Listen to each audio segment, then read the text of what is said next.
Hi, Nursing 452, Section O2 students. Dr. Piantek here. I just wanted to do a quick check-in and just remind all of you that deadlines obviously do not apply for you in this course because all of you are working with specific health departments on specific projects, okay? So what I'm going to be doing from this point on is I will be doing within your group settings. So I know one of you is working independently, but then I have three groups who are working in either two groups of three or I have one group of two. So what I'm going to be doing is sending email communication within that group just as checkpoints on seeing how you're doing, if there's anything that you need from me, and I'll do that on a weekly basis. So just more or less use the deadlines as kind of guidelines as far as how your project will roll out. So everyone's going to be interviewing key stakeholders if you haven't done so already.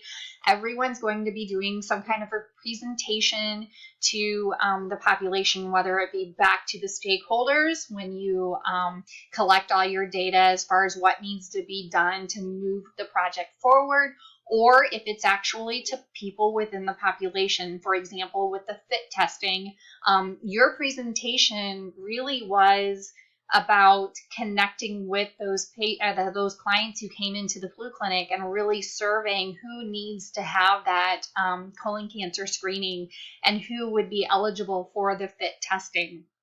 So again, I'll be doing weekly group emails to everyone. So please just keep an eye out for that email correspondence from me.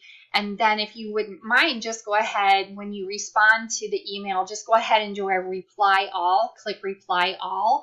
And that way then we all are on board with everything that's going on.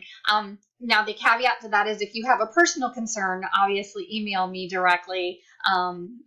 If there's anything that you don't want that you have going on that doesn't pertain to your group, you can certainly do that. But when it comes to the group dynamics and how the progression of the projects are going, it will be a group email. And again, just do the reply all so we're all on the same page then. So if you have any questions or concerns at any time, please don't hesitate to reach out to me. I would suspect over the next couple of weeks, like I said, if you haven't done those interviews already, you're probably mapping out who's going to be doing what, getting those interviews done then, and then really working on that project presentation. So I will talk to you soon. And again, let me know if you need anything. Thanks.